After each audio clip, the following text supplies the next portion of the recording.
everyone, Zelorant here, and for today's video on Umamusume, we have the upcoming support cards as well as Uma. They'll be dropping here later today, at least at the time of the upload of this video. We have, for the support card, it's going to be a rerun of Silent Suzuka Speed and then Smart Falcon Power. On the Uma side, we have Yukino Bijin, the OG, coming out here. And so we're going to just take a quick look at the support cards since the reruns. I don't really need to go into depth too much on them, and then we'll take a look at Yukino Bijin here. So the first, we'll look at Smart Falcon. Her biggest thing, really, is groundwork. I mean, ultimately, that's what she's good for. You can use her even at Limit Break 0 for groundwork. Currently, I've been using her to, I won't say guarantee, it's like about a 70% chance that you trigger the first and independent training. And if you have strong enough on the other support card side of things, with independent training, even with her at 0 limit break, you can get SS and Grand Live. Going into Grand Masters and later, it'll be very easy. Although, groundwork won't really be that big of a deal once Mihono Bourbon Wit drops. Smart Falcon's absolutely dead to me at that point. I will say, other than that, she also has center stage for prudent positioning. But to me, Kawakami Princess is better for that, since it's a guarantee and it's a gamble on her to get it. And prudent positioning, if you're doing independent training, Throne's a very strong card for that. And you should be getting you'll be getting prudent positioning every single time with that card. So really not as relevant, other than that this does increase your chances. But it is a gamble that you even get it in the first place. And on independent training, it's already very hard to finish your chains as well. Silent Suzuka, on the other hand, is a little bit different, as she is actually a link card match for Grand Live, and a fairly solid card in it, especially for the tracks where Unrestrained is a good skill. I think there's like 2 of them where she'll be relevant, 2 or 3 with Unrestrained. And you really don't even need high limit break on her either. She works fairly decently at limit break 1. That's when you unlock the skill point bonus, which is quite key. Similar reason to why Agnes Tachyon you want to get limit break 3 and 4 is because that's the skill point bonus unlocks. Her, it's limit break 1. As you go up in it, you get a lot more friendships, and more special priority, initial speed. By no means must have on any of that. The biggest thing is getting that skill point bonus unlock. And another nice thing about her as well is for mediums, you can use her as your access to a heal, with it being the Track Blazer heal that you can pick up when you're using her. Now, ultimately, you're going to miss out on Come What May with Agnes Tachyon if you pick up Track Blazer, but just take note that you have that. And then, I mean, it's your Silent Suzuka. If you've used the free ones, because we've had the free one, 2 of them. We had the Stamina one and then the Story Speed one that pretty much have the same skills here. A lot of front-runner stuff. I mean, if you are running front-runners, hopefully you pulled for some amount of Zensky, and she already covers pretty much all this, plus some even better stuff. Main reason you'd be using her is for Unrestrained and taking advantage of that link match. But outside of that, I would not pull on this banner. Even if you don't have any of them, easily replaceable or easily to have other cards that you can utilize instead of them. Like I said, Smart Falcon to me gets completely replaced next scenario when it comes to the parent making for groundwork. And then Silent Suzuka, you have Agnes Tachyon for the skill points. And outside of Unrestrained, which you can get just for borrowing her if you absolutely need her, you just have a lot of other options on this speed side to use. Now, for the Uma herself, Yukino Bijin. She's kind of an interesting one. Now, looking at her stat bonuses right off the bat, she has 20% the guts, 10% the speed. Not really a fan of bonuses to guts. It just makes it a lot harder to build them. I mean, coming into Grand Live, even more so, especially when you do that 3-speed deck, because without a power bonus and a speed bonus, it just kind of makes it unbalanced, in my opinion. With power bonus, you can bring those 3 speed and easily get high power while you max out your speed. And depending on if you need stamina or not, it can be easy or hard, depending. But I will say, the nice thing is on her aptitudes, she is an A Turf Dirt B, and she is A Mile, Medium, or AN Mile, AN Medium. Can do pretty much the dirt rotation and no problem. She is Sprint D, Long E. Both of those are high enough for independent training to just do entire dirt rotation, no problem, and win like 95% of them, and win 100% of them a good chunk of the time. So very good on independent training for affinity. She's only pace A, so she does have the added advantage over Ogre Cap and El Condor Pasa.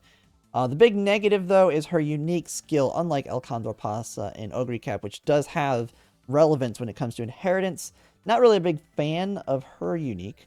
It's kind of like a Triumphant Pulse to an extent, but weaker. With 300 meters or less remaining increased velocity when leading or positioned towards the front on a close to the lead runner. Now, it has got kind of that Fuji Kiseki advantage where you can be in first place, unlike Triumphant Pulse. To activate it, it is at 300 meters, and then just requires, kind of has that different thing. But unlike Fuji's, which is a 0.45, hers is only a 0.35, which dramatically decreases the value of it as an inherit, only giving 0.15 speed. So she's, to me, like, if you have her, a great grandparent when it comes to dirt rotation itself. Skills you have typically, I mean, the same things you see on our support cards. Got nimble nav, medium straightaways, straight descent. Snowy days is one of the greens, so when we have a snowy CM, which I don't know one off the top of my head, you have that. She does have, just like her wit card, no stopping me built in, but funny enough, she is pace A, late F, and front runners really don't care about it. I mean, it works on pace chasers. I'm not saying it doesn't work there, but it kind of, you're having it there, but she can't be a late or an end, unless you want to heavily invest into trying to make her work for that. But she does have no stopping me. Pace chaser corners, so built-in corners for your pace. And then specifically for tracks like the next one coming up, she does have determined descent. So she'll actually be fairly solid on the upcoming one because of that. But outside of that, this is a very niche skill, so she's kind of track specific to that extent.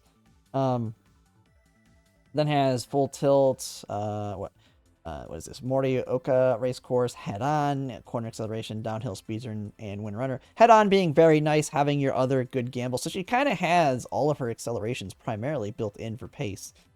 And then overall, not too bad there. Now, one thing to take note is she's got the same problem as she Amazon when it comes to your great-grandparent parent running. I kind of forgot to mention as we were looking at that. She does the triple tiara route. So primarily most of your big inherits are doing triple crown route. And so she has to do the juvenile fillies, which is going to be a -1 in the affinity. She does the whole triple crown. That's another 3. So that's -4 races down for the full dirt rotation. Now she does do Osaka High, Victoria Miles, so you're fine there. She does get forced to do the second Queen Elizabeth, which, kind of looking at it, could throw some kinks in it. You can do the dirt one on the early one, but because you're forced to do this one, normally I skip the JBC Classic. This is going to cause some problems with doing multiple races in a row. Maybe you might have to skip a different one, which then makes it where she's not going to have affinity matching with 5 races. There's a big negative in that respect. But, I mean, she can at least do the dirt rotation fairly easily, and you can get away without having all of them. But it's just a pain in the butt there.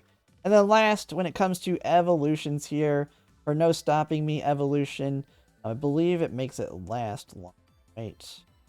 It goes from 3 seconds up to 4 seconds. Does it increase the...